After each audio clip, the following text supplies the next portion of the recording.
So on September 11th, we were in France. We were traveling from Normandy to Paris, and there was a strike, a socialist. I'm not going to pretend to understand the politics of France.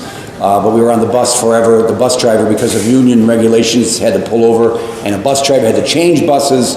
So we didn't have an organized scheduled mass on September 11th. But we made it over to Saint-Germain-du-Pré, a beautiful church in the heart of Paris, and I received communion, which I seldom do. I say Mass, God willing, every day. But it was amazing to see the United Nations-like congregation gathered at Saint-Germain-du-Pré of all ages, all colors, probably from a vast amount of different countries. And I was proud to be in that assembly.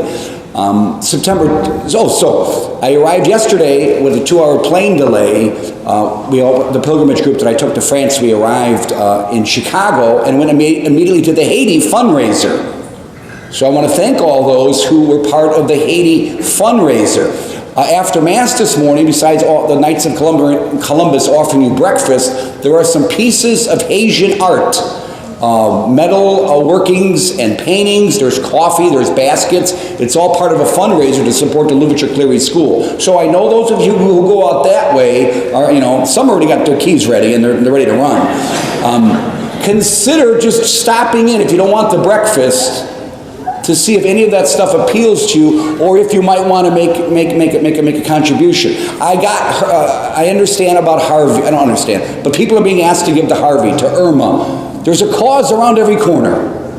The Louverture Cleary School that we support, the board was in town Friday. We had our gathering yesterday. It's just a tremendous blessing to be part of a project that counts not just the dollars, but the nickels and the dimes and the pennies and where they go and how they go to help people. I gave this speech last night. It's not about giving a handout.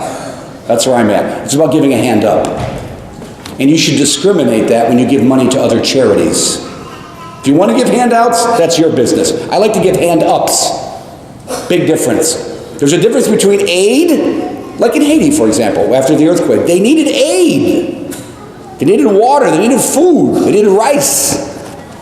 A lot of those days have passed for Haitians, quite frankly. They got food. That's relief. What they need is recovery, infrastructure, law of order, opportunity for education.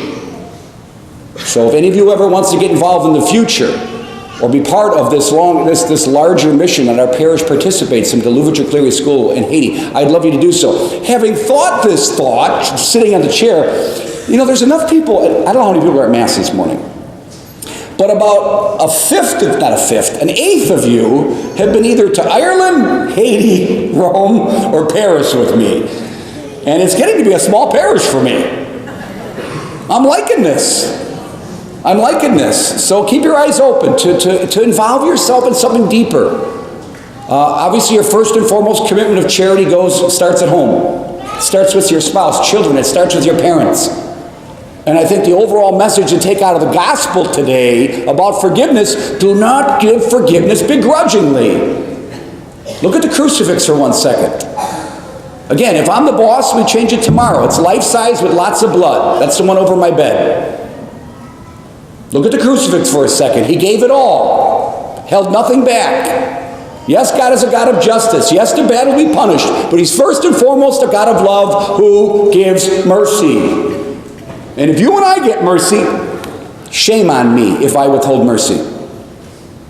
I'm not discussing parenting here, where there has to be boundaries, there has to be discipline. You have to reward the good and punish the bad. Otherwise, there's no order and there's no structure.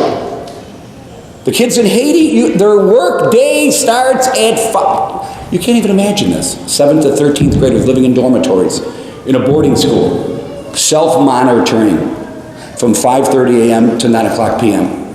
They just go. 11 classes. 1 hour spent for community service. They do work an hour a day. These kids. They're superstars. Don't lower the bar, raise the bar. Don't give the hand out, give the hand up. It's huge. And first and foremost, we gather today not to get something out of the homily, not to see how people are dressed, not to hear music. We came here because Jesus Christ offered Himself on the cross on Calvary. and he died for our sins. Catholicism, Catholic Christianity is a salvation religion. I need to be saved. God did not come for the righteous. He came to save sinners. As St. Paul says, of which I am the greatest of them. So, if I'm going to give you highlights of France, besides Saint Chapelle and Germain Dupre and Saint Sulpice and Notre Dame and Chartres, you guys got these Google machines. Would you use them for something useful? Look up some of this stuff. It's beautiful. Notre Dame is dusty and dirty. It's the smoke of the candles. They used to burn coal. Chartres, C-H-A-R-T-E, I think it's one of the most beautiful cathedrals in the world. A little less than 2 hours from Paris, and they cleaned it up. It's about 900 years old. Tell that to the Willow Creekers. And it's gorgeous with the stained glass. And we had Mass in the crypt underneath this extraordinary structure. The Louvre, the Versailles. I can keep going, but you know what the real highlight was? The beaches of Normandy. In the same way, I'm not going to be charitable to you unless I know how charitable he is. I'm going to slow down. I'm a little excited this morning. Just get off an airplane. I'm going to withhold charity from you if I don't know the charity that was given me. If I know the charity that was given me, the forgiveness, the mercy, I'm much more likely to be charitable and merciful and sacrificial. That's why we all need religion. That's why we're all children of God. And to make a real quick point about religion, which we talked about on the bus, I don't go to Mass to get something out of this. My first and foremost motivation for going to Mass is under the order of justice. I owe God. If you're not thinking that, please call me. I know I'm going to die one day. I know I'm going to be judged one day. I pray, you pray for me. I pray for me too. That I'm not standing in the front of God on Judgment Day saying, hey, what about this? What about that thing? And did that happen? No, thank you, God. I got out of my mother's belly and I was alive. I owe God respect and honor and gratitude. So, the same way that helps religion to understand that, to be a patriot and not understand how our military liberated Europe in 44 and 45. To be on the actual beaches where the men and the military laid down their lives. And the Pacific Theater gets so little attention. A lot of the glory and honor was given to those service people who've died in the Atlantic Theater, in storming the beaches of Normandy. And Cannes, don't confuse it with Cannes, which is the film festival. Big difference. Southern France. We couldn't get through it. They sent leaflets from the sky to the local residents. Get out! We bombed it from the sky. And lots of people died. And those sacrifices, France was liberated, you'll Google it, August 24th, August 25th of 1944. And it was a profound impact. We got to say Mass on September 10th on Omaha Beach in the chapel. Singing, what were we singing? French songs? I don't speak French. God bless America. God bless America. So what's the point? The more we know that story, I suspect the more we'll respect our flag. The more we'll be grateful for being a part of this extraordinary experience known as the United States of America. With its flaws and its imperfections. It was a powerful episode in our history. And I can't overestimate the good that was done and the liberation that was brought. So I haven't seen Monsignor in 9 days. I saw him in his chapel this morning, and he was praying. He was clear he didn't want to spend a lot of time with me getting ready for Mass. But today we're signing up. We're doing this this weekend, sacrificial giving a weekend, which means of all the sacrifices you make to your family, we also call this church a family. This parish church is my family. I might have a microphone, but I'm one among you. We all make sacrifices. So this is an opportunity for the ushers to come down now if they could. And I'm going to pass out the sacrificial giving pledge and my commitment to the parish. Monsignor gave me these notes. Thank you for your generosity and great efforts this year. Our goal this year was to live simply and to be very careful stewards of your money. We delayed many building projects, capital building projects, in order to build up our reserve, which was depleted by the building of the Adoration Chapel and the pre-K buildings. What we would ask of you this year is steady as she goes. If possible, please continue your wonderful generosity, and we'll continue to be very careful about anything we spend. And this is published, by the way, in the bulletin, quarterly or regularly. And hopefully the emergency funds we're going to need we'll put in place. So what I'm asking you please to do is to assure the people this is not a legal document. You've signed this, you say something on this document, you're not held under the court of law for any kind of responsibility. Yeah. As you know, we encourage as part of tithing to give your first 5% of your income to the parish. Please turn the sheet over and you will see your yearly income and what 5% would be. So it's right in front of you. I think I'm at $30,000 by now. The weekly giving, 5% would be $30. That'd be 10%, wouldn't it? No, 5%. 10% would be $300. Did I get that right?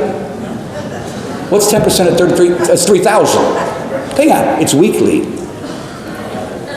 I got you on that one. I didn't mean to. God bless you. So the point is, look at your yearly income, and it would show you down the line what it would look like to do weekly giving. And if that's inaccurate, tell someone above my pay grade. But just look at it. And the point being, this doesn't happen often in the parish. If you're visiting, we don't do this every Sunday. There's a guy outside waiting to grab you by your shoes and shake you out for all the change you got. We have an awesome parish if you don't know that already. So, look at that. If you're not at that level, 5%, which a lot of people aren't, that's human nature, please try to take a step towards it. For example, if you're currently at 1% of your income, try to step up to 2%. My mother is 83 years of age plus. She's given lots of money to various donations of the church. She will say to you publicly she doesn't regret one penny of it. She does not regret one penny of it. It's all towards good, hopefully good stewardship. Then slowly talk them, this is my note, slowly talk them through the sheet. He underlined slowly. Pointing out first of all the amount they intend to pledge. So now we're on the other side. How much do you, this is not a legal document, it's just to give us a basis for budgeting. So what I suspect they're going to do, I don't know this, I'm going to go out on a limb here, okay? I suspect some of you who are regular givers, they're going to go to your cards. And they're going to look what you're doing. Then for those who are irregular givers, they're going to also sample that group. I'm going out on a limb here, I bet you that's what they're doing. And they're going to pull those numbers together, and the big hitters, and they're going to come up with some kind of percentage and make a inference. Sounds pretty good to me, right? That's what I think they're doing. I'm not in these meetings. I don't know. So as you put down the thing, the amount you're prepared to give per week or per month, then also how you intend to pay it. Electronic giving is a gift to the parish because some of you go on vacation and we still get your money. I'm serious. I'm not making this up. And if you want to do that, you could also, how do they plan to do it? Either electronically or give central or with a normal check, cash in their envelope. Then ask them to slowly, carefully, legibly write their name, address. And I thank you for your cooperation. I guess it's just like a family with mom and dad. Eventually, you eventually settle on who's doing the work. As in all families, some do more than others. Some of your kids are more ambitious in studying than other kids in your family. It's human nature. But may this be a call reminding you of what Christ has done for us and what our military did to give us a place where we could speak freely and worship God according to our religion. And then I would have you fold the sheet once over, please. Then ask the ushers to collect the sheets. And tell the people we will put them in front of the altar as a sign of their return to God for all his many blessings to them, and as their active support of their parish as well. Thank them for their generosity. He's funny. And that's it. Just reading what he wrote.